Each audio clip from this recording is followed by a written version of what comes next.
What's up, humans? Welcome to another episode of Humans of the Multiverse. Our goal is to bring people together by featuring the stories of our friends from all over the globe. We want to share our interests with the world, and that's why we started this show. So if you enjoyed this episode, share it with your friends. Press the like button and subscribe to our channel. And if you have a compelling story to tell, send us an email. Thanks for watching.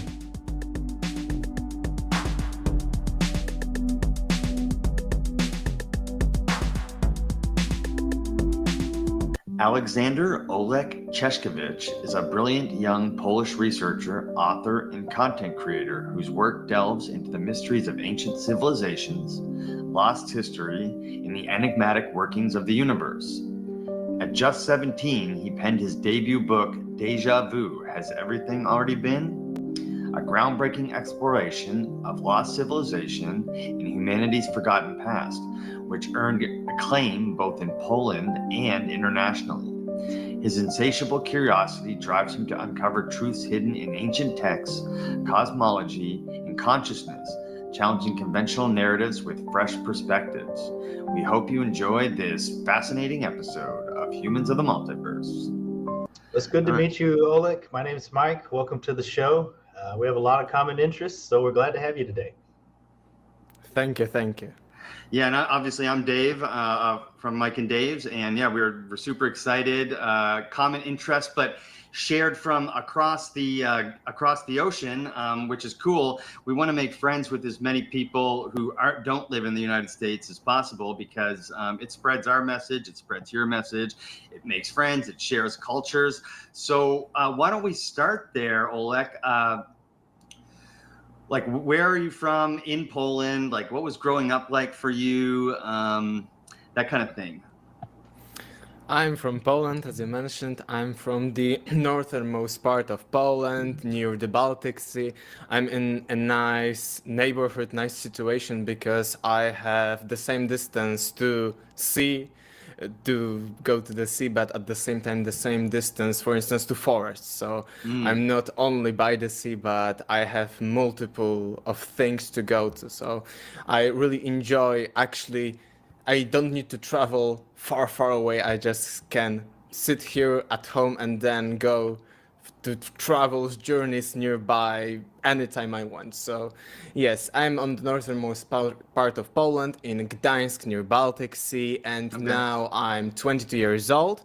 And yes, my story is very interesting, maybe long, but I will try to shorten it here. But I started my research and I started being interested in these topics, like, I don't want to call it alternative history, but I don't like that. Deeper into history than the mainstream. And when it comes to not only history, but also to the biggest mysteries of the universe, of our reality, of our world, I started very early. And I was always a pretty good student. My mom used to be a historian. My dad was and still is an engineer. So at home, I had plenty of books, plenty of resources. My parents loved watching documentaries. So I would say from a very young age, I was into knowledge about the world when it comes to the holistic picture. So whatever I was interested in, I was, maybe at that time I didn't understand what was exactly written in these books, but I was interested in this topic, so I was just skimming through the books that were at home. So at the very early age, I was into, let's say, science when it comes to the entire science, not only like a specific part when it comes to history. And as I said, I was always a good student. However, at one point we had a problem because there was a switch in the education system here in Poland, and it was really hard to get to high school because it was double the years for one place. So it was twice as hard to get into high school at that time.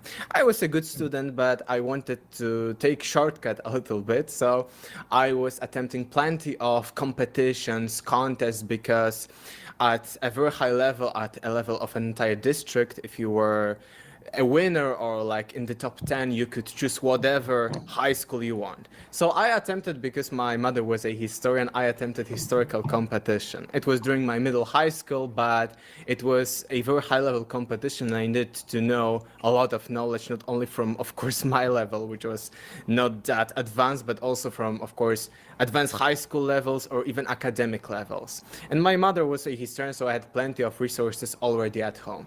And I was learning, and for this contest, I needed to learn the entire... Nope, lost him for a sec. For this He was doing contest, good. needed to learn the entire. Needed to learn the entire for the contest. That's our re-entry point. These contests needed to learn the big chunk of history, Olek? almost the entire... we lost you for a second. We lost you for these contests. We needed to learn the entire. No, that's okay. I don't know what happens sometimes. We're prepared for it. So you said, with these contests, I needed to learn the entire, and then we'll edit it. Yes, I hope, because now I see Lex again. Yes, I need to know the entire history from the prehistory up until nowadays. And because of that, because why I'm mentioning something during my middle high school, I'm mentioning that because at that time I started questioning things. Because when I saw the entire picture of history, how the current paradigm, current model looks like, I started questioning. Is it really like that? How do we know that this is how our past turned out, especially when it comes to these prehistoric earliest times? How do we know that first civilization was ancient Sumer and later Egypt, India?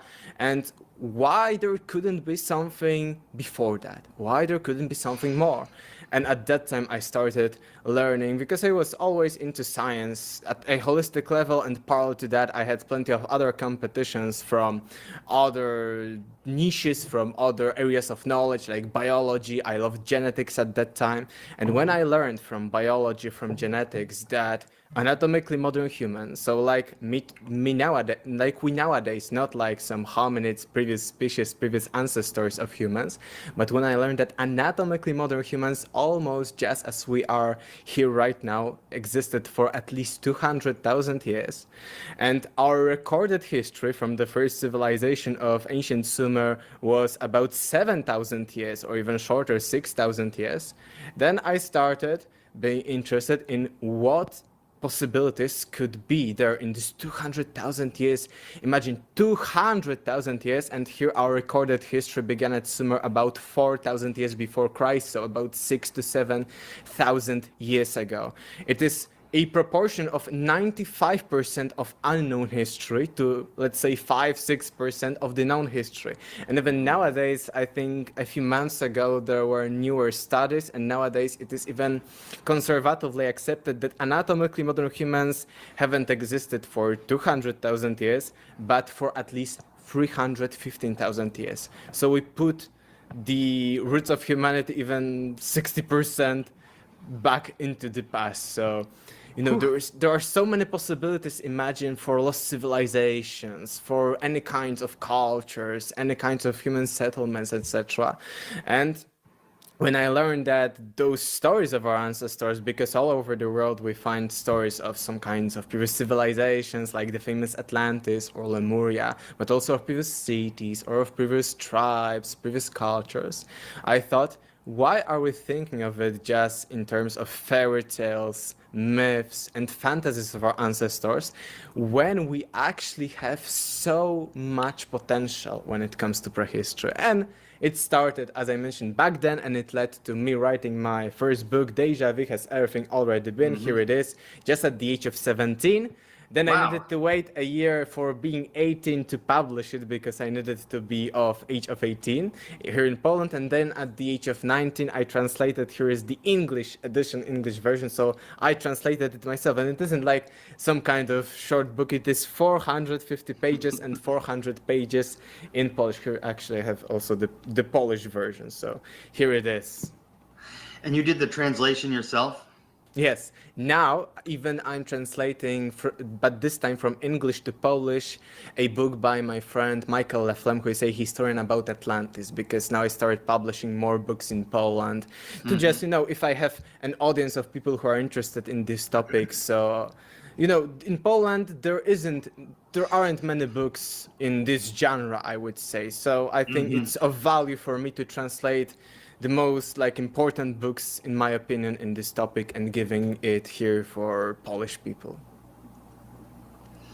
So I wanted to ask about that because your mother is a historian in the Polish system, and you're saying that there's not a lot of these types of books in this genre, which is I don't like using the word alternate history either. So tell me about the Polish, what did you learn? What do they tell you? What is the mainstream narrative or whatever? What do you learn about human history growing up in school in Poland? What is your mom's view on that? And what does she think about your adventures into the past? Does she agree with some of your book and that kind of thing? Actually, here in Poland, we have a bit different situation than in the West when it comes to the US or the Western Europe, because during our last 50 years, or even last 20 years, we had so many changes when it comes to history, depending on the current political government. So we are, I think, more open-minded to see that something may be wrong, that something that was commonly accepted now isn't accepted anymore, especially that before 90s we were a communist country, and of course not maybe like the Soviet Union, but we were of course under a communistic regime, and because of that I think people were also not trusting when it comes to authorities, when it comes to what is true in media. And I think it is a little bit different nowadays in Poland in 2025, of course, but I would say even 10 years ago, I would say most of the people I knew, most of neighbors, most of the people at school, even other teachers were very, very not trusting when it comes to what is told to be true. So I think that because of that, because of, I would say, negative experience from the Second World War on up until the 90s here in Poland, we are a little bit, not trusting, and we need to double check many things, and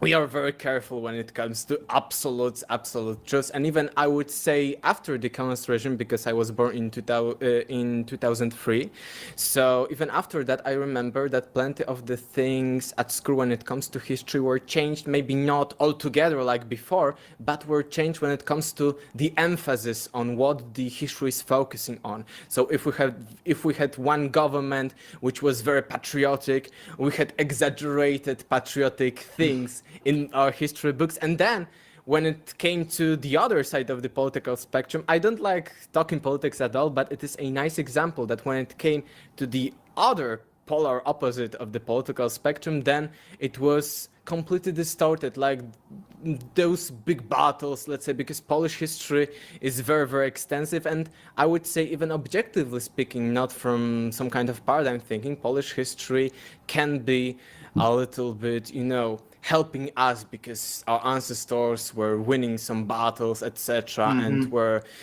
keeping our culture after the partitions, because we were partitioned for 123 years, and still Poland is nowadays, we have Polish language, which is different than the language of partitioners like German or Russian.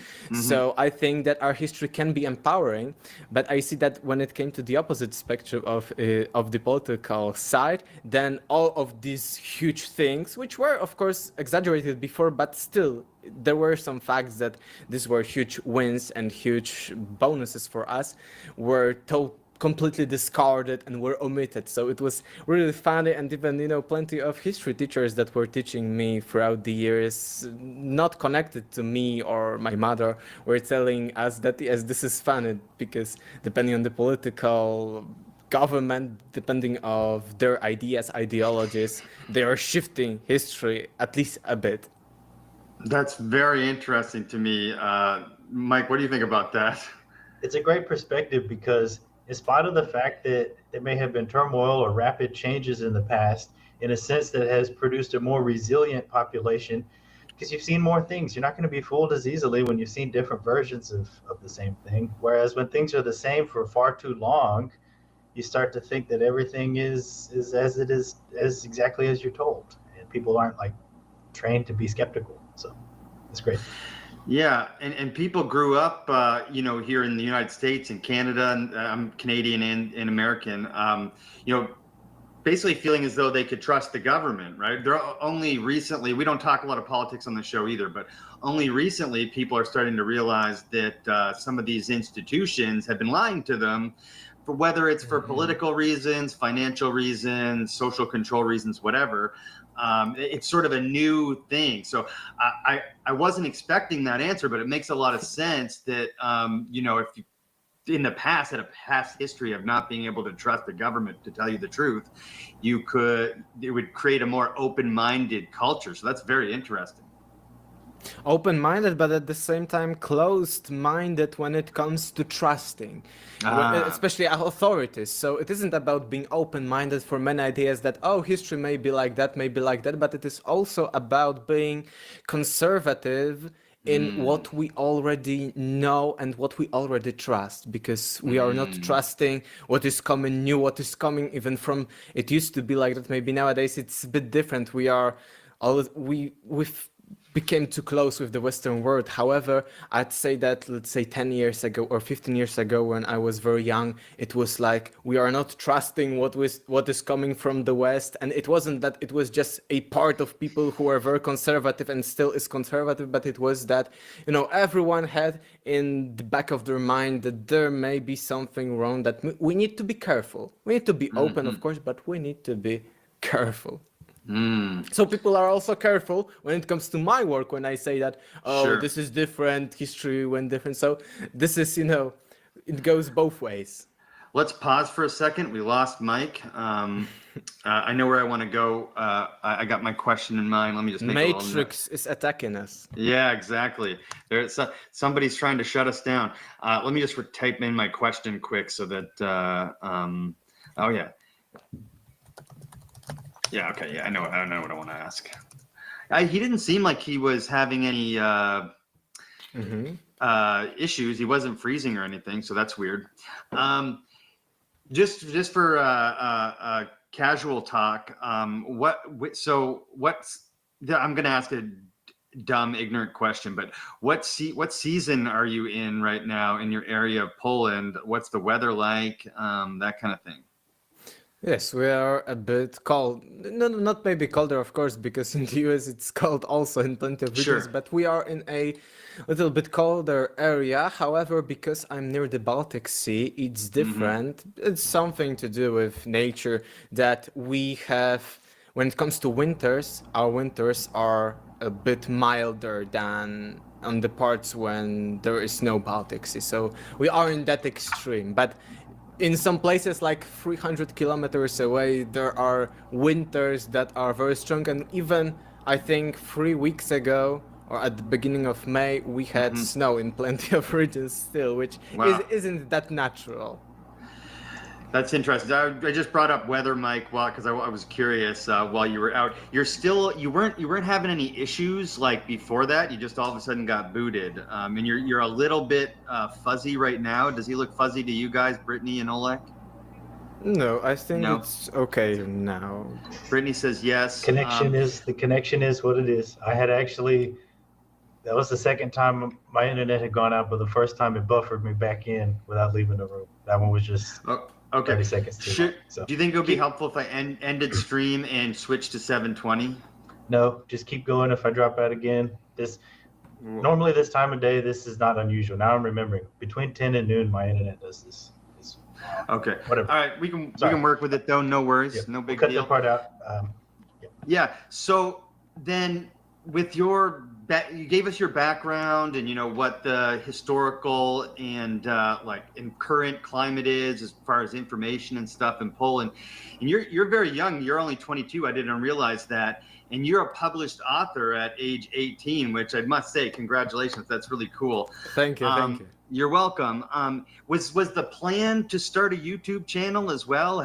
Talk us through starting the YouTube channel. How long have you been a YouTuber? You've got 12,000 subscribers in Poland or something like that, correct? Yes, something like that. Tell us about your journey there.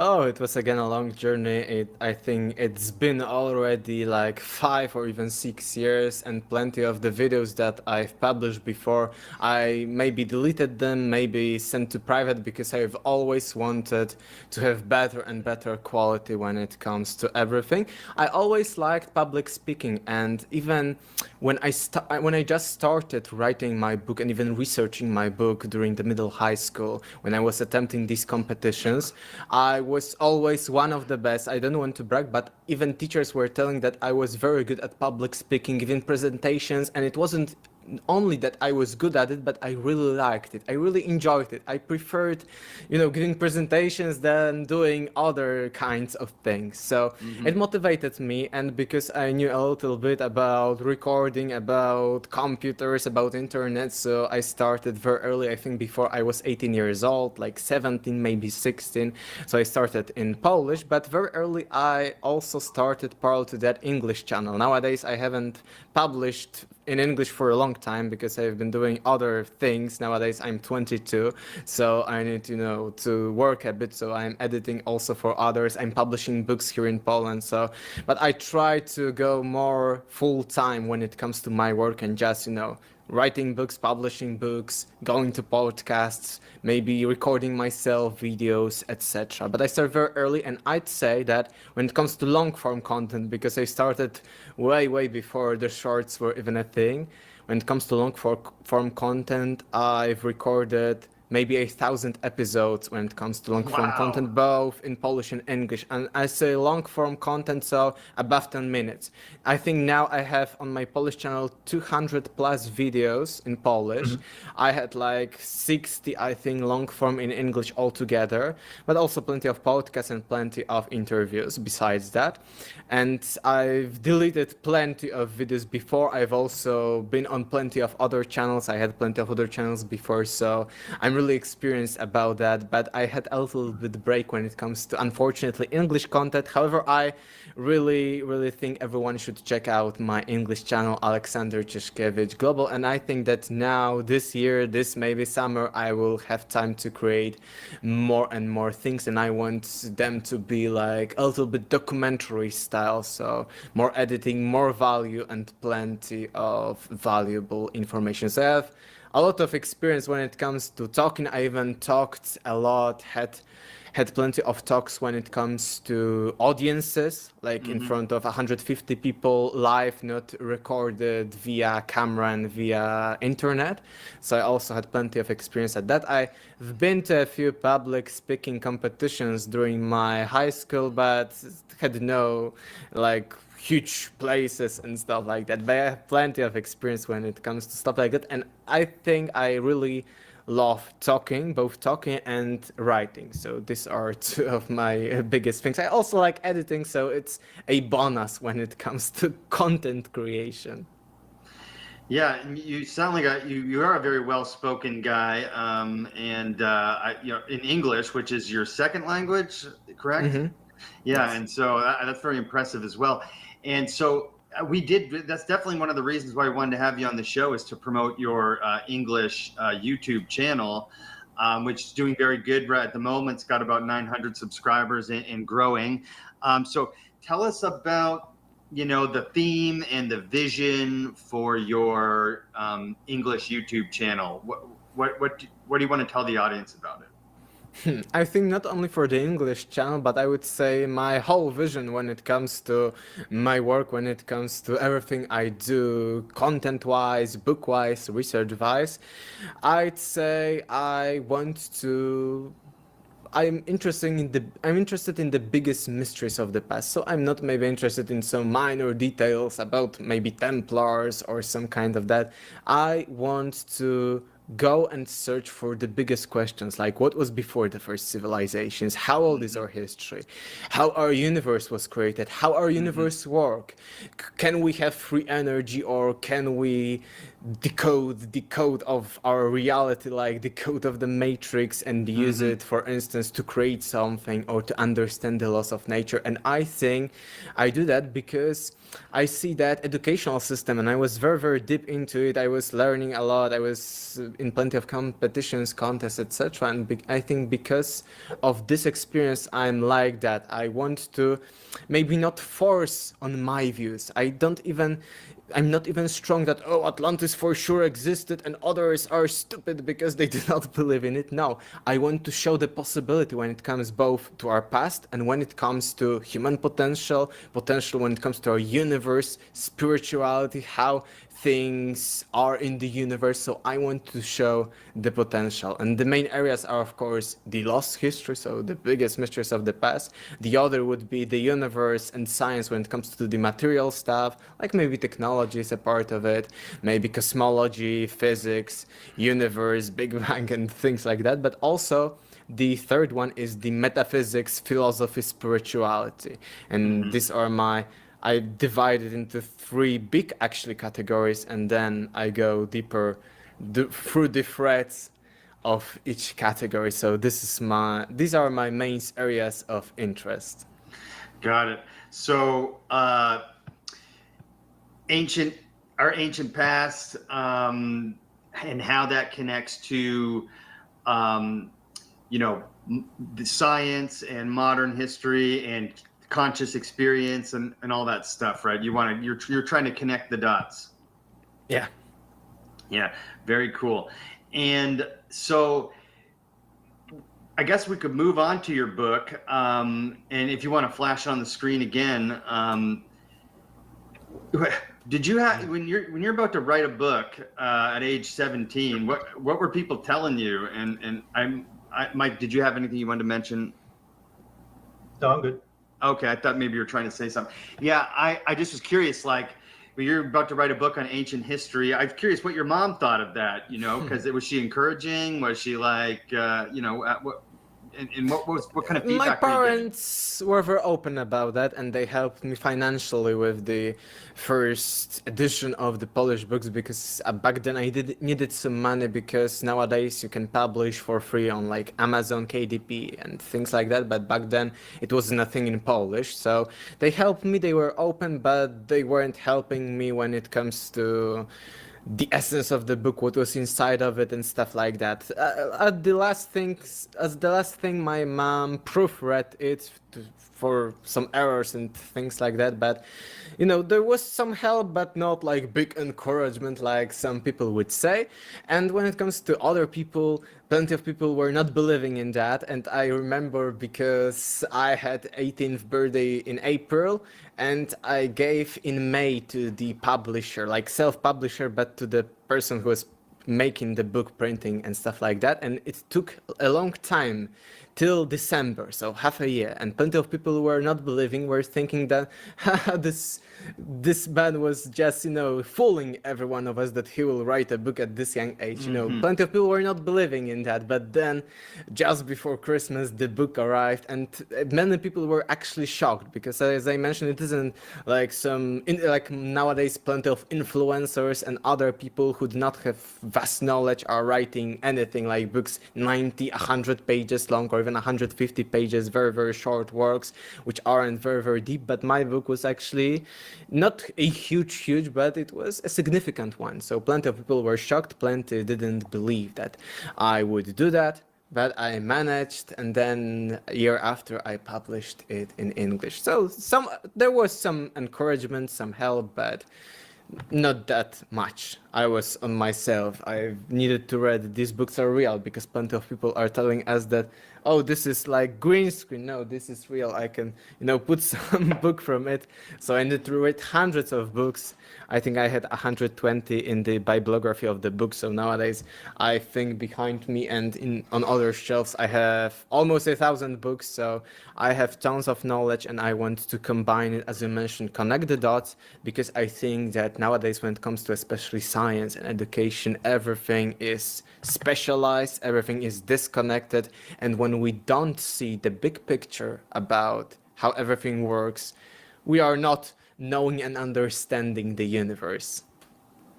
That's absolutely right. And in some ways, the only way to make an advance in science is to specialize. You have to hone in on a particular area in order to push our knowledge forward one step. But that should not be at the expense of the big picture. We can't lose sight of the forest because we're specializing in just one tree. So I appreciate your open-minded approach in that respect. Now, when you wrapped up publishing this book, you wowed some friends and family that didn't expect you to do that. What was your first thing afterwards? Did you take a week off or a month off? Did you start reading someone else's book that you hadn't had time to read, or did you start drafting the second book, or what? I was actually at that time during high school, and I was on like an extended program when it comes to high school, because I wasn't in high school in the Polish educational system, but in international in English. So that helped me translating my work into English, because most of the subjects I didn't have in Polish, but in English. And at that time, I also needed to write plenty of essays, which for me as a writer was very, very easy. And plenty of teachers were shocked how I can, make essay a week later after it was assigned. And during that time, I haven't published another book, but I wrote plenty of essays, long articles for 2000, 2500, 4000 words. And because I was assigned to take a broad topic, anything I want, but for instance, in maths, in history, in world religions, in topics like that, I used these assignments to research further my things. And for instance, in history, I had an essay about prehistoric measures of the Earth. So it was very interesting, and the teacher was not happy about that.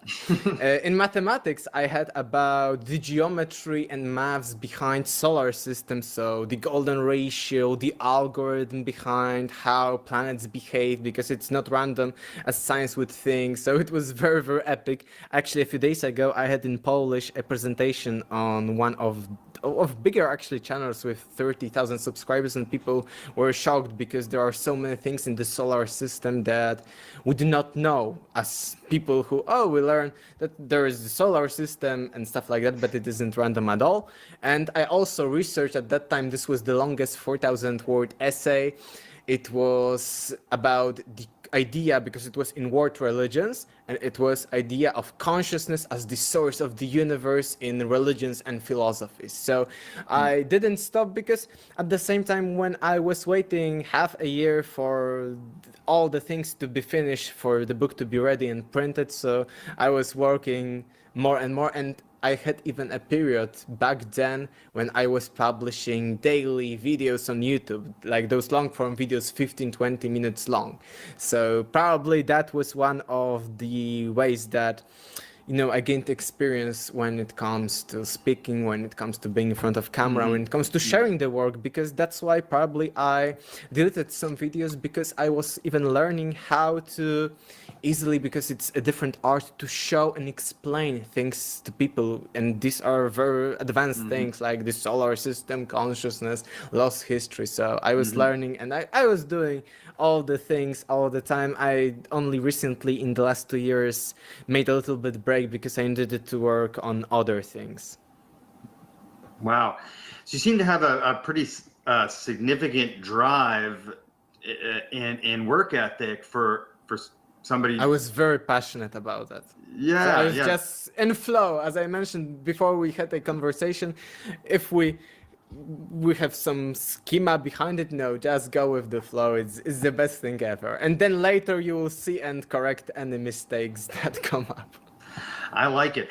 So I actually wanted to dive into that solar system stuff really quick. So briefly, could you explain to the audience what the golden ratio is, and then how does the golden ratio show up in the solar system? I've never heard that before. I think I want to explain, because the golden ratio itself is based on how you see different parts of lines. I won't explain into that, especially in English, sorry. However, I will explain that the golden ratio is based on the number 5, PHI, and it is based on the Fibonacci sequence, for example. And the Fibonacci sequence, the famous Fibonacci sequence, when we take two terms of this sequence, like term 4th and 5th, and if we add them together and divide by the previous number, we will be closer and closer to this golden ratio, which is like number pi, an infinite number, like 1.60.618, and then infinite numbers behind that.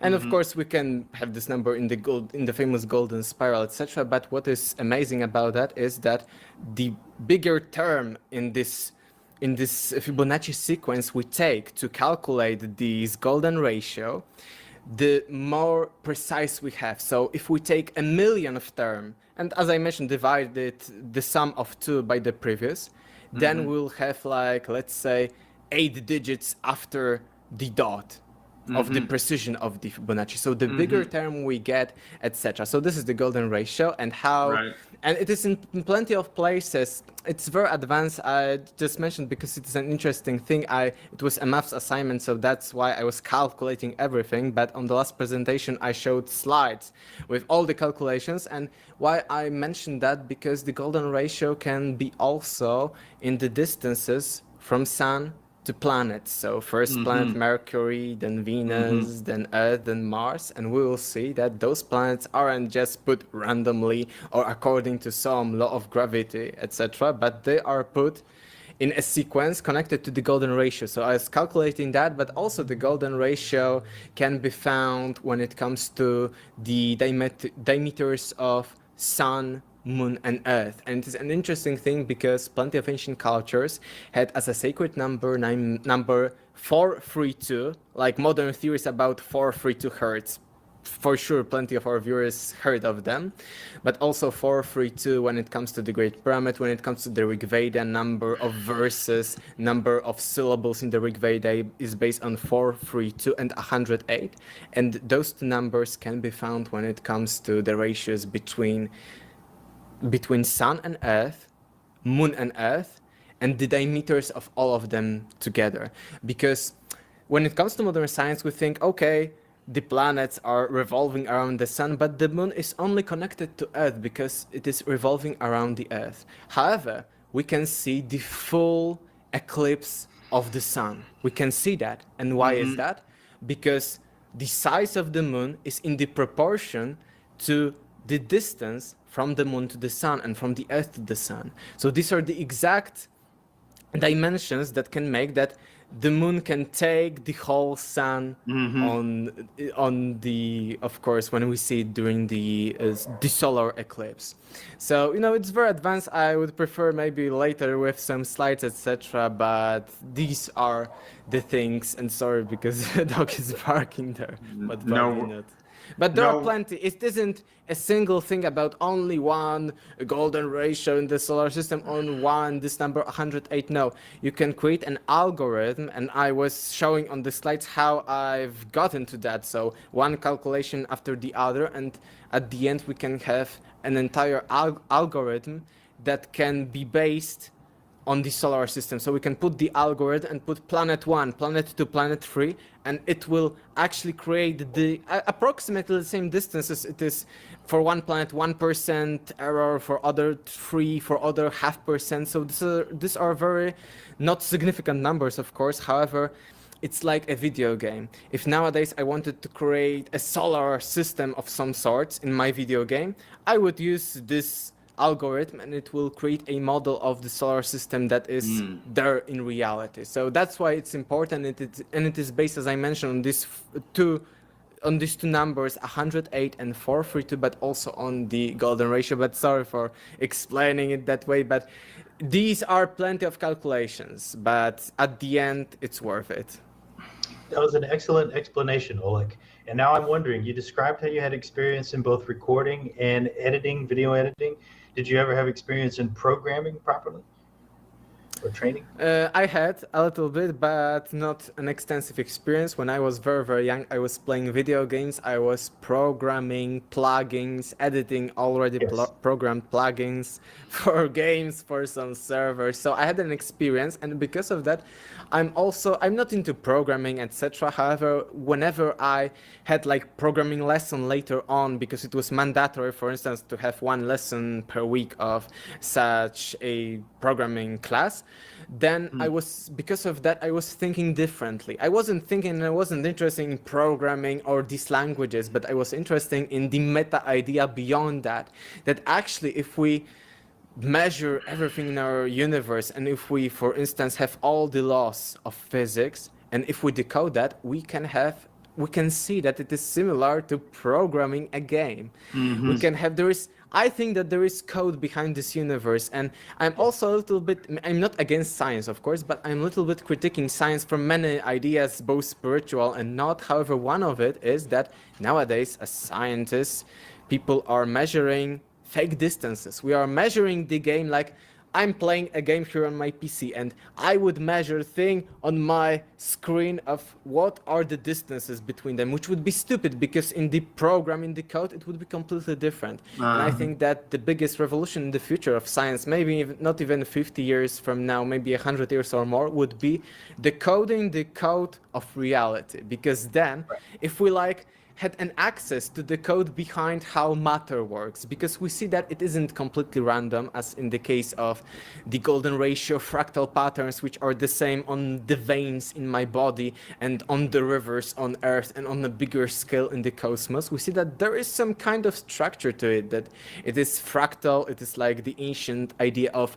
microcosm and macrocosm, so as above, so below. So on small levels, if we zoom in, it is self-similar, not exact, but self-similar. So we see similarities. Like we have the solar system, which isn't like atoms, but it is a little bit similar to the structure of atom, of the core and the electrons and other quarks and stuff like that. It isn't the same, of course, but it's similar. The same, we have galaxies, we have some other spirals on lower levels. As I mentioned, we have rivers, which are almost the same as blood vessels in our bodies, and it goes all the way fractally.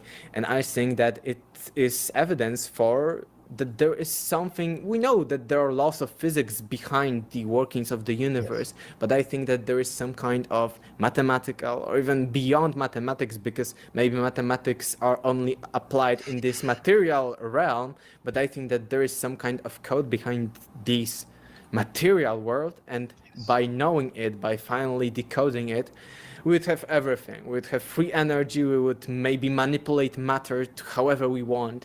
And it's similar to actually when we see some kind of prophets like Edgar Cayce or channeling views of our past, we will see that some kind of Lemurians or Atlanteans in these stories actually possessed some kind of technology like that, which is very, very interesting. And I don't say that everything prophets said or channelers said are true, and I do not think like that. I think that there are some distortions in their visions, and maybe some are not true at all, but some, of course, may have some truth in them. But I think that this may be the future of science, decoding the code, like in the matrix of reality of the material world.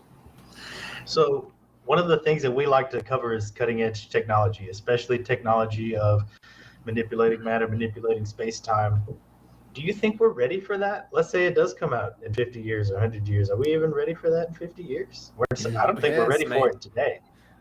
We may not be ready at all, but I think it's worth at least for future generations to research that and to help them, because when they will be ready finally, I don't know in what circumstances, I won't speculate about that, but maybe in some future people will be so spiritual, so morally advanced that they will be able and there would be good circumstances for that. Then I think they will learn the ancient for them knowledge, but it will be our knowledge about decoding, and they will, of course, it will be of value to them. But I don't think we are ready for that. It's a good perspective, and I would simply observe that our technology has progressed far more rapidly than perhaps our behavior or spiritual evolution in the last 200 years. So we should be cautious about taking the next quantum leap in technology, maybe until we can learn how to behave properly with airplanes and automobiles. Yeah, I agree, Mike. But I also agree with Olek's perspective that, like, you know, we should be exploring this stuff, but it worries me a little that with the quantum computing that's coming out and AI, deep learning and things like that, we could can of worms a lot sooner than we're ready. I wanted to point out, Olek, so obviously you're familiar with this stuff, but, like, you know, at the base level of theoretical physics, they do say that the universe is binary in nature, ones and zeros. We do see the golden ratio show up in biology. We see it show up in megalithic architecture. We see it show up now. I know that we see it show up in our actual solar system. Do you think that the golden ratio is obviously is what you're suggesting, the golden ratio, and a part of the computer code, quote unquote, of the universe? And if so, what do we do with that? What does that mean? It's a part of the entire, let's say, programming code, but I don't think that the golden ratio of the Fibonacci sequence is the actual code. I think that of the same values, for instance, number pi, there is the Euler number. There are plenty of things. I'm not that deep into mathematics, as I mentioned, but I'm not that, because there are plenty of people who actually are more into this kind of things. Like, for instance, Robert Edward Grant is doing a great job showing actually the importance of certain of pi, of golden ratio, of Euler number, and how are they connected. But I think that these are parts of it, and I think that things like that, like the fractal patterns that we see on all the levels of existence, from the big to the small, these are like things that are showing us that this is some kind, I don't want to say the word matrix because it can be negative in some people's mind, but some kind of creation that is programmed to some extent. But I don't think it's only about the golden ratio, of course. No, this is part of it, is what I'm saying. Yeah. Go ahead, Mike. To expand that theory, so in this universe, pi is 3.14, we've got E, we've got gravity constant, all these things. What if going multiverse, what if there's another universe where pi is 2.5 and everything's super non-Euclidean, everything's non-Newtonian, and everything just would be completely bizarre to our three-dimensional condensed sort of space-time reality that we're used to. But I think that's where you get into other ideas about multiverses, where the constants that are programmed are different. Series of universes where the behavior differs slightly, that's where it all blows wide open. Yes, I completely agree. And even in my book, because my book is about lost history mainly, but it is Déjà Vu, has everything already been, and this title, Déjà Vu, is all about the cyclicality of nature, cyclicality of time, and in the part of the last episodes in which I describe cyclicality according to our ancestors and compared to physics, I actually describe some even physical theories, as you mentioned, multiverse is one of them, but physical theories about cyclical universe as a whole, because of course we learned that probably, maybe not 100%, but 100% sure, but according to mainstream view, it was from the Big Bang, etc. But there are plenty of even physical theories by renowned physicists, like for instance, Nobel Prize winner Roger Penrose, that this Big Bang wasn't the beginning and that this is a cyclical Big Bang, just as our heart is contracting, expanding, is beating, the same with the universe. So from the Big Bang, it expands, then it crunches, and it goes on and on and on. And actually, for instance, in the Hindu thought, and in one of the oldest Hindu thought connected to the Rig Veda, actually it is all about this, that there were plenty of universes before that, and everything comes out of Brahman, of the source of this universe, which we cannot describe, because like other gods, like Ganesha and other Krishna, these are some kind of humanoid beings or some kind of animal beings that are described, depicted as some kind of creatures forms, but the Brahman is indescribable in this matter. So it's like the source that we cannot comprehend with our material brains, logical minds, and from this source, according to also later Brahmanas, some Upanishads, it all comes out of Brahman, and then at some point it comes back to Brahman. And it is this idea, for instance, famous from the Greek mythology, that there is constant battle between order and chaos. So order is coming, the universe, these laws are the order, but then the destruction comes, there is also chaos. And I compared plenty, I love cosmology, and I love how it is similar to modern science, but also our interpretations of science, because it is not only about, because science is often about what we know what we are very confident about, but I think also we need to go into the unknown. We need to go out of our comfort zone, out of our area of knowledge to search for truth, because if we are only in this bubble of the known, we are not progressing at all or only a little bit. So I love to go into the unknown and, for instance, interpret things. Like I mentioned this cyclical Big Bang thing, but also, for instance, ancient Egyptians thought that there was this primeval god. There are a few versions, but from one of the oldest versions, it is Atum, and Atum, as same as Brahman, is indescribable. Those gods of Egypt are all with animal heads, are all depicted beautifully, but you couldn't depict Atum. It was indepictable. You cannot even imagine Atum. It was such a source, because we often think that our ancient ancestors were so primitive. They thought of many gods, and then they evolved, logically speaking, that okay, how many gods, what created those many gods? So they evolved from polytheistic many gods religious systems into monotheistic one, like Christian, like of course Islam, etc. But I don't think it's like that, because in India, which is of course polytheistic religion, they have like source, the main god, which is the one, the source Brahman. The same in Egypt, we have Atum, from which other gods are created, but there is this main idea of source god, of source of everything, and I think because of that our ancient ancestors weren't that primitive. But why I'm mentioning Atum? Because the history of Atum is that Atum is surrounded by infinite waters of potential nun, and from this potential he creates thing by thought and speech. Like in the New Testament there is that everything was the word, like logos. So this is the same idea in Christianity, the same idea of the in Hindu religion, of course, that everything is created, but this time it is more explained, that first there is a thought, like idea of the world, let's imagine, of the universe, and then this vibration, this speech is creating the universe out of infinite, boundless potential. And I often compare it to, like, it is interpretation only to theories that the consciousness was at the beginning, the consciousness is universal, this God's mind, let's say, to compare to our modern standards. And then from this idea, the material universe is created from the infinite potential, because any kind of universe, as you mentioned before, can be created with any laws of physics. But let's say I want a dream. I want to have a lucid dream about flying.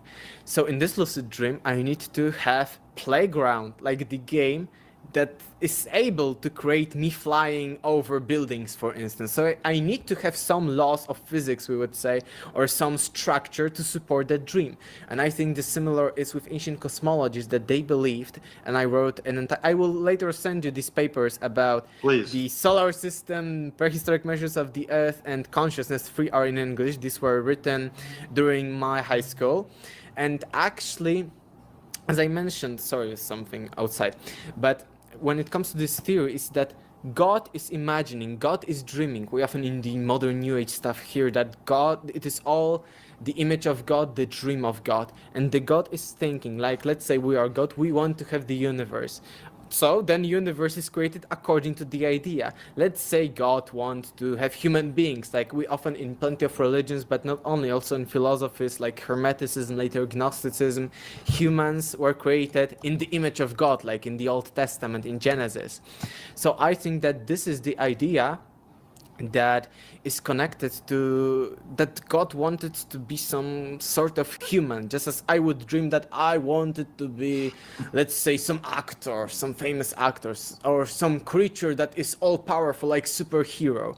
So I would need to project in my mind such a scenario that would be sustainable for that, let's say, scenario that I want to. So I think this is the same with the universe, and it is also explaining, in my opinion, the fine-tuning of the universe, why all the laws are so tightly fit together that we can live and the life can happen. People say that, of course, we wouldn't know if there was no life because we are here.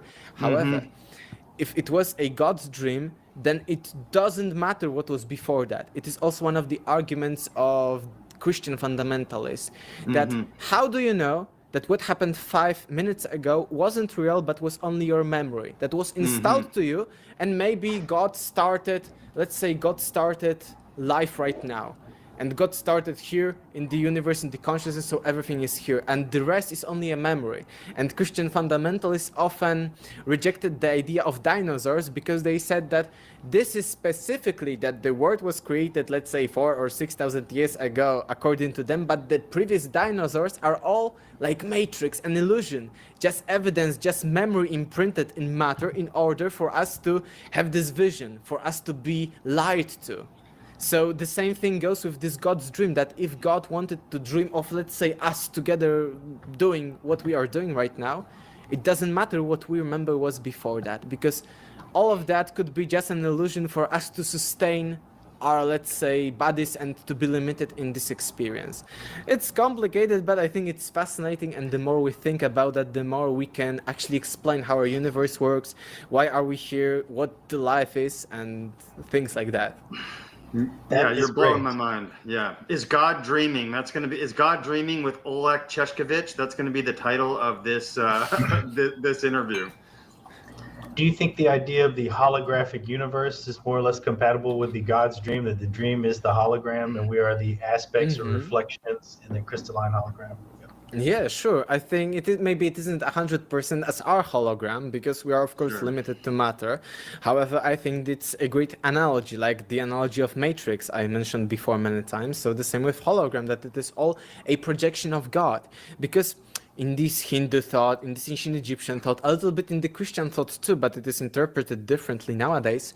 It is all about there is God, who is consciousness of some kind, because we only can think of the closest thing to God would be consciousness, just being, because why? There is something rather than nothing. This is the age-old question. So there is God, and let's say he's thinking about like we are thinking and imagining things. So it is the same with God projecting, let's say, our world. If God imagined humanity, but it is also another thing closer to Matrix, because God may not be imagining Earth from above, because we think of God from above, like he's imagining the entire Earth, humans there, cosmos there, etc. But what if he's imagining being me, being you, being other person, or even being all people at once? So maybe it is all like that, and because of that, if, for instance, I imagine myself being a superhero, I needed all the background stuff too. So I needed some kind of, in the superhero stories, skyscrapers, some kind of other people. I needed them, of course. I would need some physical laws for me to bend them. For instance, other people are limited, but I'm a superhero, etc. So it's the same with the mind of God. And I would need actually history, because I wanted to be this limited one. And it's another question that can be explained in this theory. It is a little bit my theory. I don't have it crystal clear maybe, but I'm speculating about it, and I try to understand everything that there is. And in this theory, it would actually explain everything. Why are we limited, or why God is permitting there to be evil things? Because maybe he wants some kind of limited experience. Maybe he wants to be human. Maybe he doesn't want to suffer, but maybe it's a part of this game. Like, imagine you play the game on the easiest level. Everything is so easy. Maybe you would get bored by this game. Maybe you'd want to play to challenge yourself a level harder. Maybe you want something new in this game. The same, it would explain. I wanted also to say that it would explain, because imagine if you are, let's say, in infinite potential, that there can be everything, literally everything. Imagine, like, we cannot imagine infinity, because it is everything, nothing, what is infinity? So the same would be God. Why we are limited here to, for instance, the laws of physics, laws of nature? Because when there is everything, or not, there is nothing, it is boring. Because imagine everything, every potential, how you would see that. And it is often seen actually when it comes to some kind of mystical experience, that at this moment there's, let's say, 1,000,000 possibilities. I can move my hand here, I can move my hand here, I can talk about this, I can talk about that. So the same, imagine all kinds of scenarios, but also all kinds of universes, as we mentioned, multiverse. Imagine all of the multiverses, it will be infinite amount of multiverses, infinite amount of scenarios during this multiverse. So that's why there is limitation, because without limitation, it's, I don't know how to compare it, not boring maybe, but everything there is. So maybe we need to be limited to actually have form, because if we have everything, all the time, all the space, all the kinds of universes, we do not have form, because it is everything. And if I want to have form of a human being or of an animal or of an universe, I need to create boundary. And laws of physics are to some extent the boundary. And this is another key of ancient philosophies, that this Tao thing, the first division, actually when it comes to these first gods, Atum in Egypt or Brahman in the Hindu thought, he creates things, but the first thing he creates is duality. Because it's the first division, like our cells are dividing when the new life is being formed. It is one cell being, of course, concepted. Then there are 2 cells, 4 cells, etc. And the same is with our universe. Here in our universe, we have plenty of limitations. We have plenty of laws of physics that are limiting us, and they are enabling us, for instance, for color. Imagine if everything, color is a bad example maybe, but imagine everything was of one color. We need to divide the colors to have multiple of the colors to see, because it will be strange, maybe boring. And the same with form. How can we be formless? It would be strange for everything to be formless. Like in this, some people say that in the spiritual world, the form is not that strongly formed, tied together. So I think that Earth is one realm, and the more we go up on the spiritual ladder, let's say, up until the source, we go from form, which is heavily dense matter, up until being more and more formless, more and more flowy.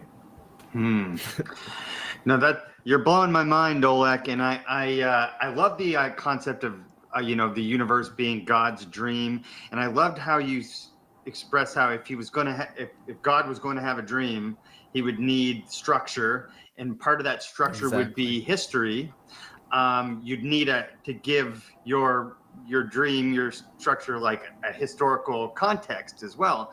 And so I wanted to bring it into the concept of your book. In Déjà Vu, has everything already been? In the book, you propose that history operates in cycles. I love that idea. It's something that I think about a lot. And it potentially links to ancient time frameworks like precession, the 25,920 year precession of the equinox cycles.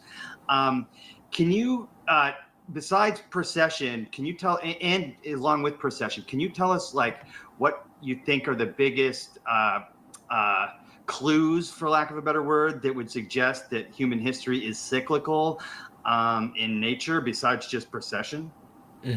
Yes, I've actually found out that history, in not maybe all the cases, but in many cases, is based on the precession of the equinoxes. And I even find out an example from other researcher, David Wilcock, who showed that history truly repeated itself after one zodiacal sign. So let's say the entire precession of the equinoxes, 25,920 years, can be divided into 12 zodiac signs. So one zodiac sign, we now hear of the age of Aquarius, etc. One zodiac sign would last, I have plenty of calculations in my book for anyone interested, lasts for 2,160 years. And David Wilcock found out that there is a period of about 70 to 90 years that repeated during the next cycle tree. So 2,160 years later. And it wasn't about everything being exactly the same, but it is all about similar conditions, but in different realities, because here we speak about the history of ancient Rome that happened again similarly in the modern day history of USA, but not modern day, but before the First World War and through the First World War. And we are talking not about, let's say, one war exactly being similar during the next zodiacal cycle. We speak of multiple wars, peace treaties, and multiple of things that happened throughout the period of about 70 to 90 years, which is a lot. And if we calculate that, and I have plenty of quotes and plenty of calculations in my book, it will be that it happened only a few months or 1 month in some cases off. So we have, for instance, imagine, I only imagine, it all is explained in my book in details. I may explain it with quotes, etc. another time.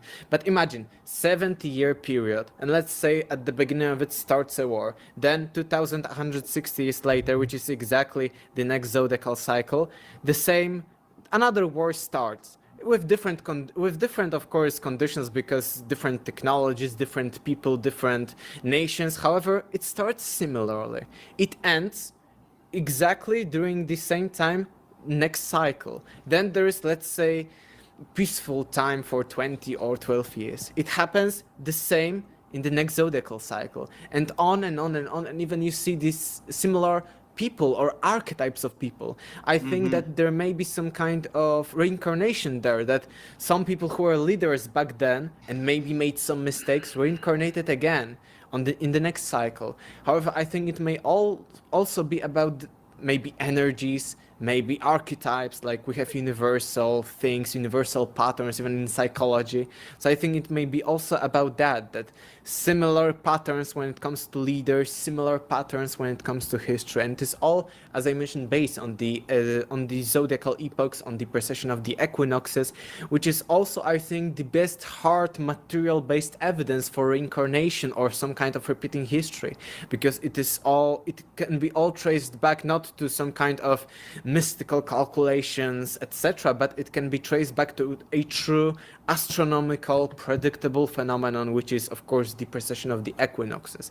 So I provide this example, which is the best one. I provide a few others, and also I later found out that some maybe milder ones, not such strong ones as this example. However, some examples that our history may truly be repeating through these cycles, and these cycles are actually also connected to the previous idea of the maths and geometry of the solar system. And as I mentioned a few days ago, I had an entire presentations with all the calculations, and I found out that the same code that governs the physical and the space part of our solar system can govern time. So we have balance between space and time. We have analogy that both space and time probably work on the same numbers, which are, of course, we know them as precessional numbers, or this 432 108, which 432 can be also found in the Great Pyramid of Giza, as Graham Hancock and Livius Ticini found. So I think it is all based, and further, because nowadays in this conversation we are talking about metaphysics, about the universe, about astronomy. However, my book mostly was focused on the lost knowledge of the ancients, of course, on the lost civilization, on history, on the material-based part. I later went forward into more and more stuff about our universe. However, as we see, it is all based also on ancient knowledge, and I believe that both in the schema of the Rig Veda, both in the Great Pyramid of Giza, its dimensions, our ancient ancestors decoded this knowledge, these numbers, this algorithm, which govern both how space behaves, how planets behaves, and how the cycles of time behave. So it is amazing that it is both sides. It is both about space, both about time, and we see parallels in space and time, that it isn't completely random, or time is only like going forward and nothing more. No, it is all based on the same kind of algorithm, or at least a similar one. I'm glad you mentioned the cyclical nature of human history. I think it's cyclical. Our culture is also cyclical as well, and so you're kind of blowing my mind right now. But I want, like, since you mentioned a couple times, let's narrow it down into the content of your book. Obviously suggestions of like Atlantis or an Atlantis type civilization, Lemuria, that kind of thing may have existed before our recorded history. I know I've seen on your YouTube channel that you talk a decent amount about Göbekli Tepe in Turkey, Baalbek in Lebanon. To you, what are the most compelling archaeological or textual clues that you've found that challenge the mainstream historical narrative? What is interesting, because when it comes to the first civilizations that were the first ones, we of course know that the ancient Sumer was the first one, then a little bit later it was Egypt and India parallel to that. So the first civilization were Sumer, Egypt and India. But all of these three civilizations, which we now consider to be the first, were telling that either they were much older than we think nowadays, or that they were the descendants of some kind of previous civilizations like aforementioned Atlantis, which actually blew my mind, because when I was searching through the lost history, and as I mentioned, I knew basically how the modern paradigm sees history, I went further because I knew most things about history when it comes to the broad picture. So I went further and I thought to myself that nowadays we are at least 5,000 years after the first civilizations. So maybe in ancient texts from these first civilizations, we will find some clues about prehistoric past, because these people were much closer to prehistory than we are nowadays. And I started searching, and this blew my mind, that all the first civilizations considered themselves to be older or not to be the first at all. And of course, we have the famous Sumerian kings list, which goes about 400,000 years plus. And I mentioned in my book, because at that time it was conservatively accepted that anatomically modern humans existed for about 200,000 years. So I mentioned, yeah, maybe before that there were some aliens, Anunnaki, etc., but it is still within the scale of anatomically modern humans, that these texts are not completely mythical. However, nowadays, even on Wikipedia, if you check out, there is a mention that anatomically modern humans broached from other hominids about 500,000 years ago. And as I mentioned, conservatively, it is 300,000, 15,000 years ago that anatomically modern humans appeared. So it is still within the time frames of the Sumerian kings list. In Egypt, we have plenty of sources, not only the Sumerian kings list, we have plenty of lists of kings similar to the Sumerian kings list, but these go about 36,000 years before the first pharaoh, according to Egyptologists, who was Narmer or Menes, depending on how you see it. Narmer Menes was the first pharaoh who united Upper and Lower Egypt, and before that, according to Egyptians, there were plenty of other rulers. Before these human rulers, there were even gods, demigods, similar stuff to ancient Sumerian king lists. However, what is important here is the fact that we have plenty of sources from completely different periods of time. And I often mention three sources because these three sources are showing a similar history, but all of them are about 1,000 years apart from each other, because the latest one is the Manetho's Kings list, which is from the end of ancient Egypt. The mid one is the Turin's Kings list, now found in the museum in Turin, which is from the reign of Ramses II, which is about plus or minus 1,500 years BC. And then we have the Palermo stone from about the age of the pyramids, plus minus 100, 200 years. I don't remember the exact dates right now, but we have three sources which are from completely different periods of history, almost 1,000 years of difference between this list. So imagine we have one historical list from 1,000 years AD, so from the medieval times, then we have one list from nowadays, and then we have one list from the times of Jesus. So this is the case when it comes to ancient Egypt. And these lists, according to Egyptologists, are within about 70% exact when it comes to our known chronological rulers. So we can compare with other sources, we can compare with mummies and artifacts, and we see that these lists of kings are very consistent with what we know from Egyptology. However, Egyptology is cutting a little bit before Narmer, this first pharaoh, and is considering as myth all the previous tales of this 36,000 years of ancient Egyptian history. And I think to myself, why do that? If most of the pharaohs after this Menes Narmer are accurate to about 70% with what we know right now, maybe these older lists are also, these older kings and pharaohs dynasties listed in these sources are also true.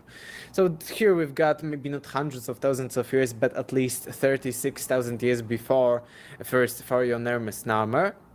And in India, this is a similar but completely different case, because in India there are plenty of cultures who preserve knowledge about previous either civilizations, previous cities, previous cultures. Even in Mahabharata we have a mention of the Battle of Kurukshetra, the famous one, but also of previous civilizations, cultures, people who lived back then. So all the first civilizations were thinking they are much older. And of course for many years scientists, archaeologists, Egyptologists, historians were telling, oh, these are just fairy tales.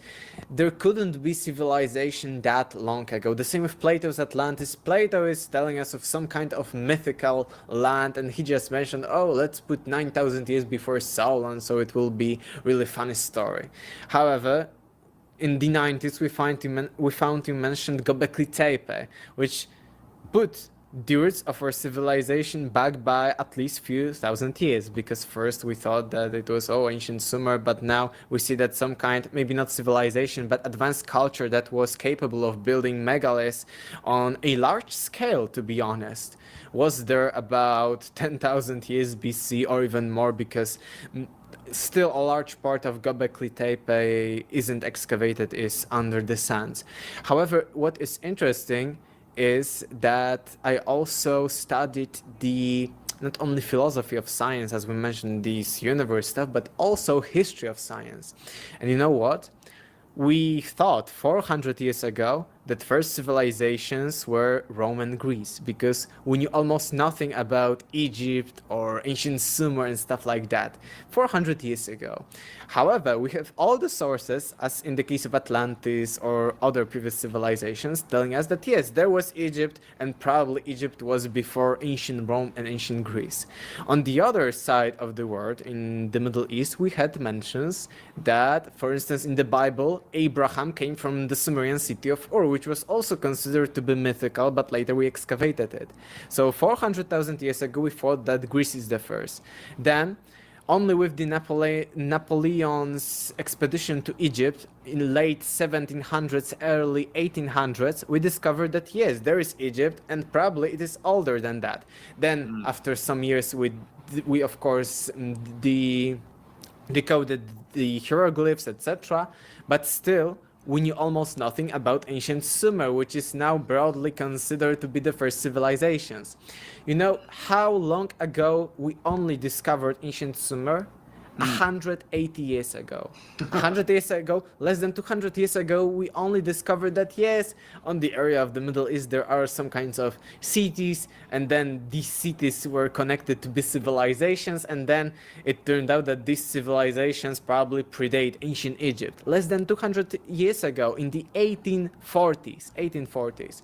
So I imagine a similar situation could be today with Atlantis and other stuff, that these are older days, older civilizations that we haven't discovered yet, but I think that for sure we haven't excavated the entire earth for lost civilizations and for previous cultures. So I think that there is huge possibility that in some years, in 10, 20, 50 or more years, we will be taking our history back many times. As I mentioned, the latest one of these attempts of taking back our history was the discovery of Göbekli Tepe, which completely shifted our understanding of ancient humans, prehistoric humans, and I think that, who knows, maybe in 20 years we will discover that, oh, there were some kind of societies, cultures, civilizations 40,000 years ago, 50,000 years ago, or even more.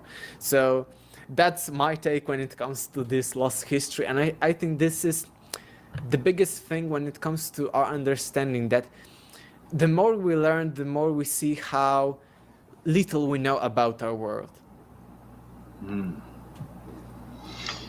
It's a recurring pattern in science where we think we have it figured out, and then we learn that, oh, it's actually the Earth going around the sun and not the other way around. Like, oh, there was something before the Greco-Romans. And it's just funny how at every step of the way we're like, well, good thing we figured that out, and now we know it all, and now science is the institution that has all the answers. No, that's not science at all. Yes, that's a really good point. As I mentioned, I used to, and I'm still am into philosophy of science, how science works. That's why I criticize science, because I know that science isn't about coming to the entire truth. As I mentioned, I think bigger than even the material universe. Science is only a tool to understand the material part of the universe, and we see that applied in technology.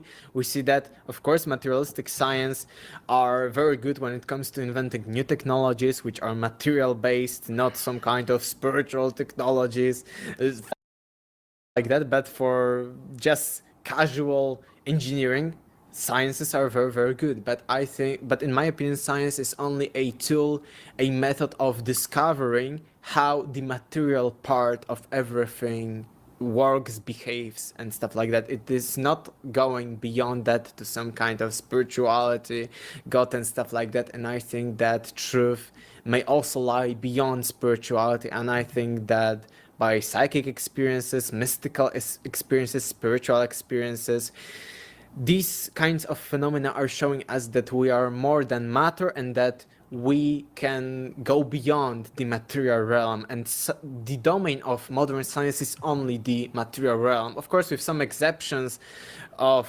theoretical physics about the multiverse, cyclical time, etc. But these are the exceptions, and even scientists are telling us, as in the case of the string theory, there are plenty of opponents of it, that, oh, it is only imagination, we cannot check if it is true or not, so these are only speculation. And I think science is like that, and it's also similar to what I mentioned previously about going beyond our comfort zone, going beyond the known.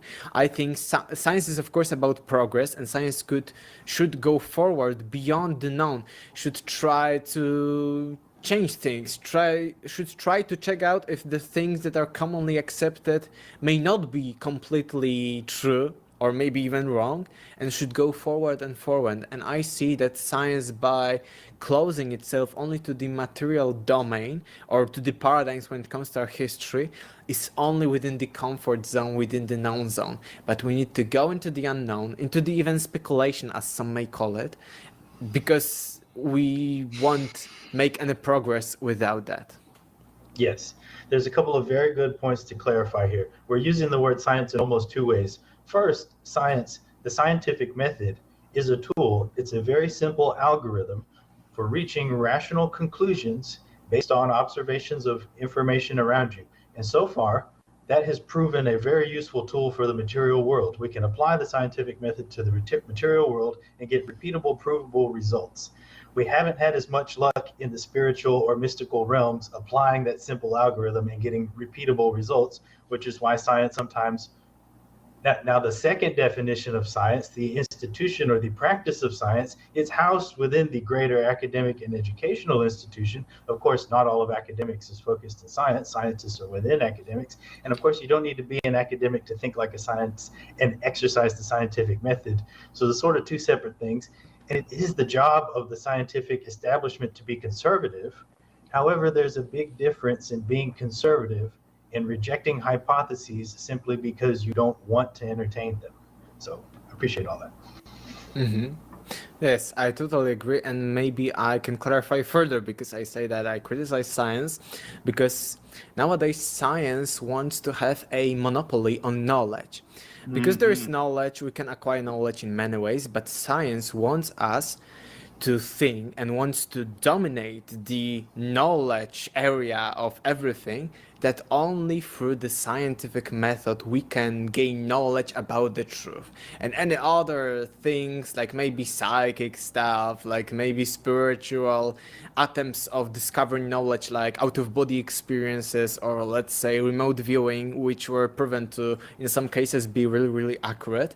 Yes. These are not about the truth. The same with everything that isn't accepted by science is, according to them, conspiracy theory, etc. And every kind of thinking in other terms is also completely not only ignored, but it is hoax, it is conspiracy theory, etc., etc. And I think that is bad. And you know what? Because you mentioned two main definitions of science. Here in Poland, we have a little bit older traditions, and nowadays, of course, when we think science here, nauka in Polish, we also think about the establishment, we also think about the scientific method. However, in the past, science was more like the Renaissance men, like the inventors, explorers. Science in Polish still can be used. There is a definition even in Polish of science as a broad term, any attempt to gain knowledge about anything. Yes. So even going into speculation, metaphysics can be considered to some extent science, because we are gaining knowledge or analysis of some kind of metaphysical stuff, etc., etc. And I think this should be science. Attempt to gain more knowledge about the universe, about everything, or attempt to understanding it. And nowadays, when it comes to science, why I disagree with some scientific thing. For instance, I dug deeper and deeper into the scientific method, philosophy of science, and there are some prior assumptions in science with which I do not agree. What are the assumptions? These are the main things when it comes to science. For instance, the best example of that is if I want to get the knowledge about the outside world. I am here and I want to get the knowledge about the outside world, then I have to assume that there is me and there is outside world. I cannot assume that there is no world, because then I couldn't be able to get the knowledge about anything if I didn't assume that there is me, there is world, and there is something. So this may be prior assumption that we need to make, that there exist things exist. This can be the prior assumptions. Right. However, science is limiting itself with more assumptions than that, because for instance, one of the assumptions is called naturalism or scientific materialism, and naturalism means that all natural phenomena, so everything that is in matter, has its source in natural things. So there isn't anything supernatural, to shorten that. So it's the best example with history, like history of mythology. Ancient people, some primitive people thought that lightnings are caused by some angry gods. And then science went and showed, no, these are natural phenomena. And in my opinion, science gained so much confidence in explaining this stuff, and is doing nowadays it constantly with, let's say, all the spiritual visions, all the spiritual phenomena are considered by them to be hallucinations or some other physical things. Science became so confident because they were really debunking the myths that, oh, lightning strikes are caused by gods, or the plants are growing because of some other supernatural forces. But I don't think it's the right way. I think there should be still a possibility of something being beyond matter and beyond the natural. So I do not agree with materialism and naturalism, that only material things and natural things exist. I do not believe in that. I think that beyond the material realm there are things, and I think that we as humans, through the spiritual, paranormal experiences, sometimes can tap into these out of matter things, and I think that we are more than matter, than just biological machines. So this is one assumption which is very limiting, because imagine there is everything there is, like we mentioned, infinity. And let's say with first assumption, of course, we need, if we want to describe and learn about forms, we mentioned that there is form in this universe, so we have the domain smaller in this infinity, that only things that really exist. But then we only limit ourselves to even a smaller bubble of the material world. Only material world exists. And so we are limiting, and science is only applicable within this domain, within this bubble. And everything that is outside the bubble should be outside of the scope of science, unfortunately. And science isn't telling us, okay, spirituality is beyond that. No, spirituality doesn't exist. It's hallucinations of the brain or some kind of physiological phenomena. But another thing about science, another of its core assumptions, there are a few of them, but these are the most I disagree with. The other one is rationalism. And rationalism is that everything should be logical and everything should be comprehensible by our minds, but our human minds. And I think of the best example of that would be, we have plenty of evolutionary adaptations when it comes to our bodies, when it comes to our minds. Some kinds of things are attractive to us, some are not. Some we are disgusted by some things. These are evolutionary adaptations. And I thought to myself, maybe logical thinking, maybe rational thinking, maybe also an adaptation of survival of the genes of evolution. Because why we as advanced monkeys, let's say, should know and should comprehend the entirety of things. maybe we are limited because only for our survival, like maybe some animals also think, of course, maybe rationally, but those animals aren't thinking about such questions about life as we as humans, of course. But maybe we are on a level above animals, but at the same time not at the level that can comprehend everything there is. And maybe our rational thinking is only a survival evolutionary adaptation, and maybe not be able to describe everything as it is in truth. The same, for instance, we only see an electromagnetic spectrum, we only hear a spectrum of sounds. So maybe the same, our rational thinking is only a spectrum, a bubble within the entirety of other kinds of thinking and stuff like that. So these are the two main core assumptions of science that I do not disagree with, and I think they show us the limitations of science and the need for science to not have the monopoly of knowledge, that maybe there is some kind of extra logical, extra rational, extra material kind of knowledge.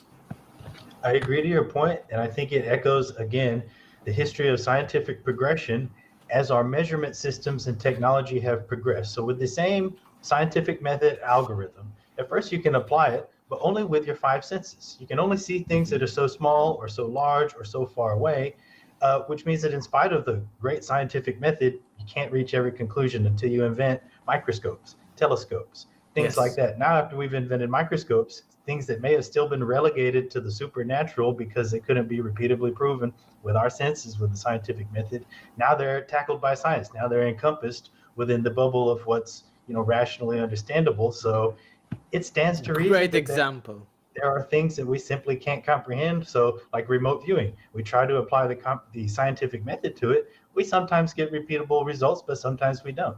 Maybe there's some measurement systems that we haven't fully developed that are limiting our capabilities. That's a good point, Mike. It make me want to ask the question about, technology, internet, for example, phones in our pocket, Neuralink. Is this the next step in those measurement tools? What would you say about that, Olek, as far as the future of science, and what do we need as a species to start going deeper besides just speculating, which I hate using that word because it tends to be negative. Look, negative, but I don't see it You're that way. stupid. You're speculating. Correct. But Hypothesis begins as a speculation, so hypothesis is good. Yeah. Well, what do you think? What do you guys think about that? Is Neuralink a possible way to, enhance the human mind in a way that we can create or even, look at these things in a different way with different measurement tools? I think all of the technologies you mentioned, AI, Neuralink, and stuff like that, are only, again, within the material realm. I'd say because, for instance, a good example of what we were talking about is the switch from Newtonian classical physics into the quantum physics or into the Einstein's relativity stuff. Because, of course, the Newtonian classical mechanics were very good at physical engineering stuff, but then we discovered that it is, again, still only a domain, and there are things beyond that. And the same is with the materialism, that we are all these technologies you mentioned are again within the material realm. The same with AI. AI is only logical thinking, like A plus B equals C, etc. There are those logical things in even philosophy. However, it is only thinking within the material realm. One shift was, again, with the quantum stuff. The same, for instance, we have casual classical computing, then we went into quantum computing, and it was a huge leap forward. So maybe, as I mentioned about spiritual technologies, occult technologies, maybe the next step would be going into this dimension beyond the matter, beyond what we know. Like the Nazis were having some kind of UFO visions for channelings of anti-gravity and stuff like that, and I think this would be. And nowadays, with the technologies you mentioned, we are only maxing out the logical, the material stuff. So, right. It's like building a better telescope or a better microscope, right? We're maxing that out. Computer with more RAM. So Neuralink, we have more RAM or more memory or faster processor, but it will be still within the same domain. So it won't be superhuman. Maybe we'll have calculator in our minds, but it won't go beyond casual stuff. Even, you know, I recently saw the thing that we have imagination, yes? So we can also, let's say, render things on our computers when it comes to video editing, 3D editing. We're also doing similar stuff to our imagination, creating the things. However, it was mentioned that maybe we are bad at memorizing to some extent compared to computers, AI, maybe at RAM or at calculations. However, still our technology, even with the graphics cards, AI, is incomparable to human imagination. They compared this imagination of humanity with having like 1,000 highly advanced graphic cards all at once. So imagine how still advanced even within this domain we are. So just a side note for people interested. That's interesting. So we need to explore spiritual advancement is what you're saying. What do you think we like to talk about, psychedelic, sacred medicine, that kind of thing on the show. We have had a handful of guests in that. What do you think about that as a tool, like things like psilocybin, DMT, that kind of thing, as far as exploring the spiritual realm? And it's impossible to measure in that way, but I don't know. What do you think? Do you think that's a key or gateway? I think it's some kind of method, but is it 100% accurate? I don't think so. I think that with all these psychedelics, we can have blended true visions with some kind of distortions. The same like a dream. Like a dream, but I would say it is the same with channelings, for instance. I do not say all channelings are wrong. I do not say all channelings are right. I think that with these channelings, and there are even methods when you analyze how things are channeled with those channeled messages, books, etc. Even within the channeling now genre, there are described things of how to minimize the impact of human brain imagination to have the clearer message when it comes to channeling. But at the same time, another thing would be maybe we are channeling from the wrong source. What if we are channeling from Satan? Just a funny idea, but what we are channeling from negative entities, or maybe not negative, but entities who are laughing at us. Let's tell these noobs, these people some things, and they will, be fooled, and they won't progress that much, And I think the same can be with psychedelics, that we can tap into wrong things. There can be combined hallucinations with the true visions, then can be combined even without hallucinations, there can be combined true message with false message. And I think that it is very hard. However, I think that you mentioned a great point, that psychedelics may be the key to understanding scientifically spirituality, because we see that whatever person takes DMT, ayahuasca, and stuff like that, there are always similarities between the accounts of people who experience it, which may point to us that there is something to that beyond mere hallucinations, or maybe every person on Earth has the same code in their DNA about hallucinations. This is, of course, the argument of the skeptics. However, I think that it can show us that there is something beyond. The same, for instance, with hypnotic regression.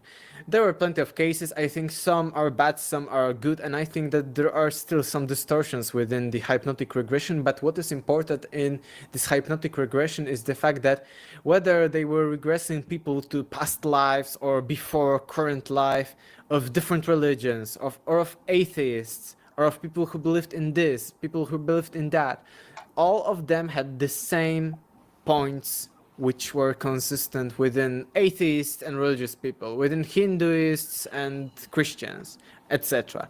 And I think that these are actually hypnotic regression, DMT, spiritual experiences.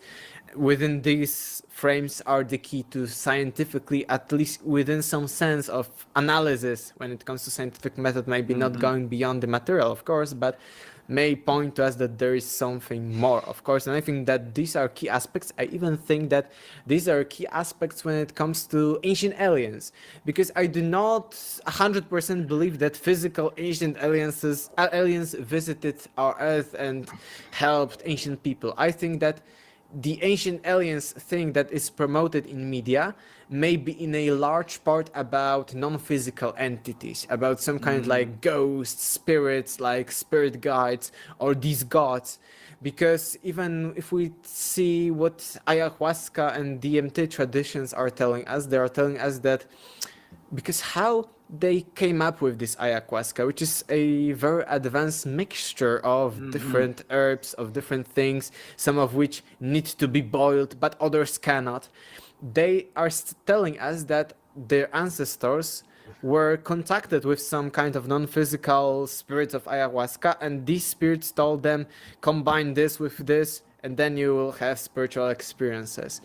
And I think it shows us that maybe some kind of myths about teachers of mankind, about gods helping humanity, can be not about aliens in the physical sense, but with these spiritual, non-physical entities. And I myself experienced a little bit of out of matter things, spiritual or semi-mystical things.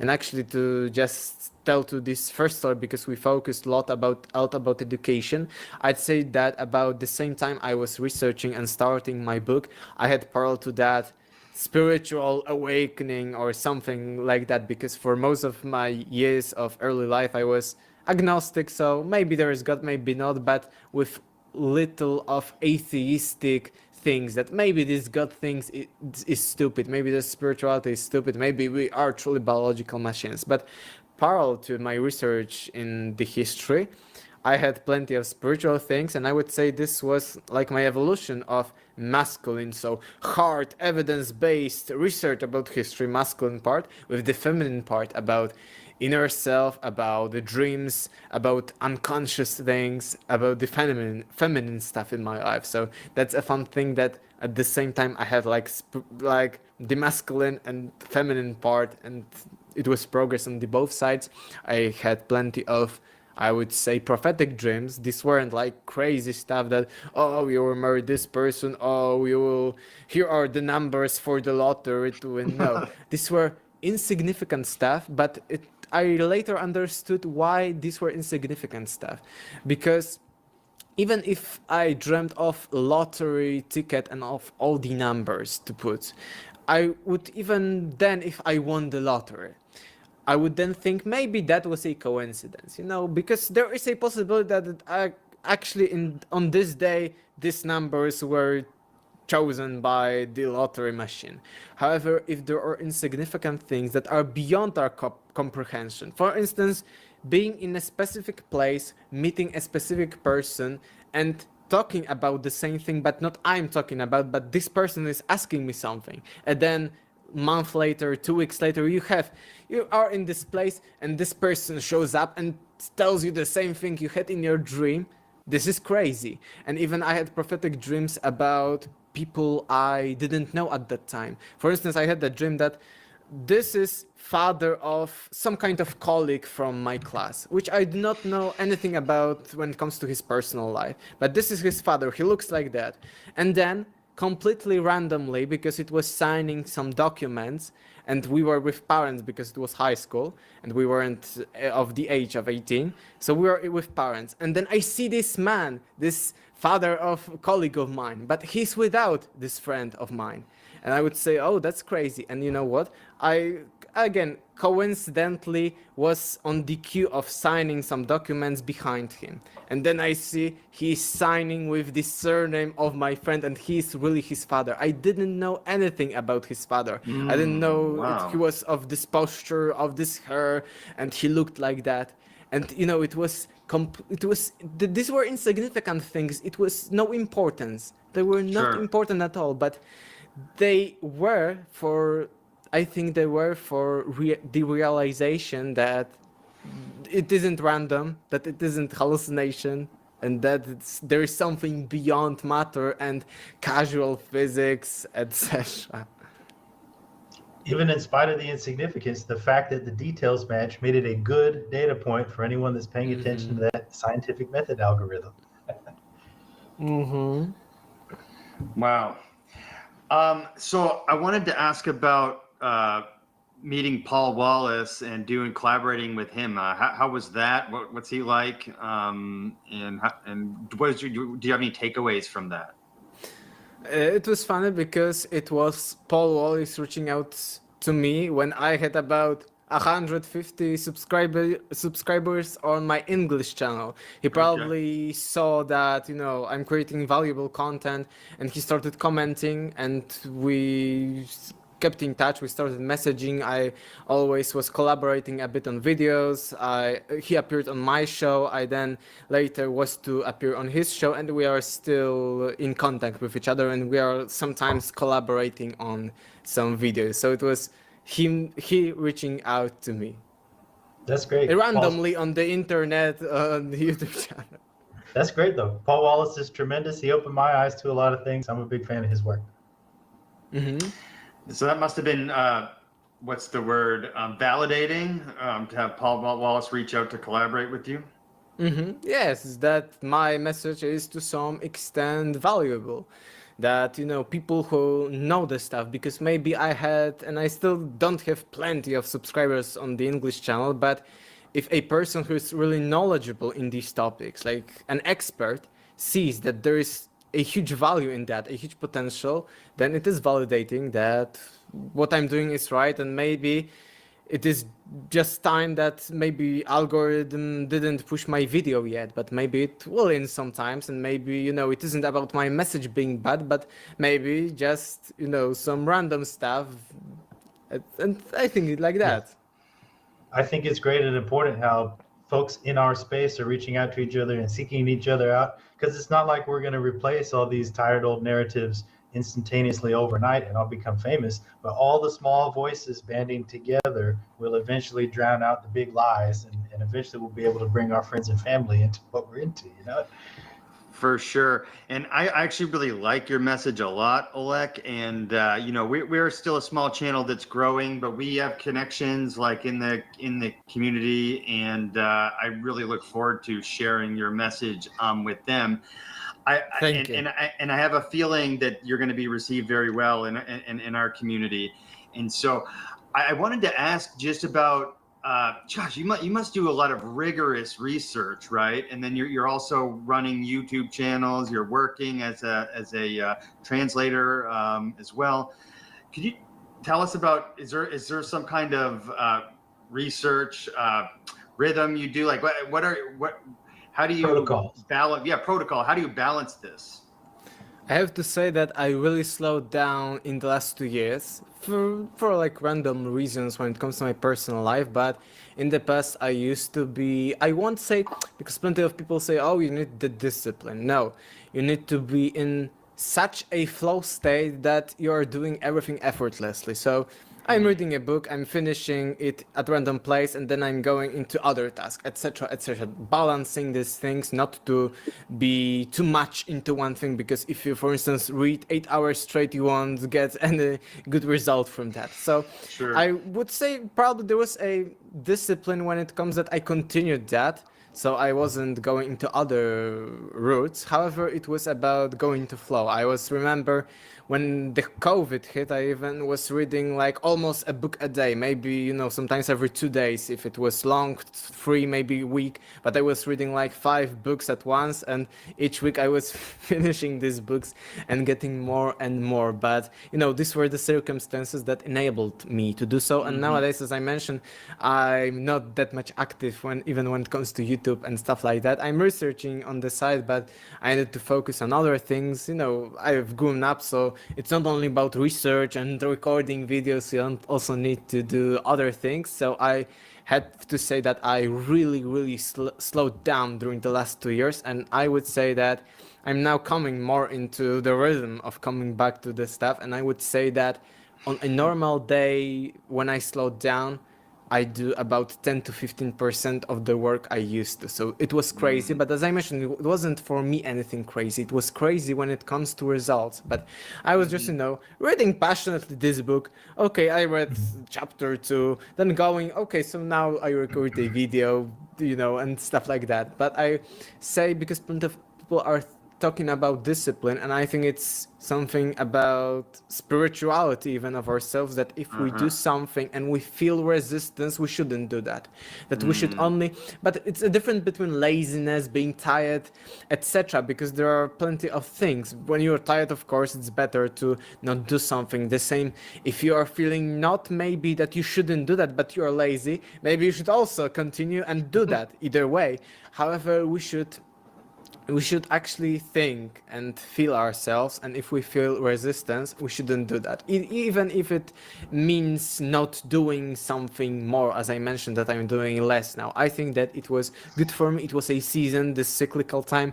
I see nowadays, even though I'm only 22 years old, but I see that over last, like, say 6 years, there were seasons to life, and I feel the vibe that it's not only about, like, we sometimes feel the vibe that, oh, it's summer, oh, it's winter, oh, it's autumn. There are vibes, not only about the things that are around us, changing weather, but we feel the vibe that nowadays, oh, it's this cool summer morning, or this cool summer evening, or this cool autumn walk, etc. I think that the same is.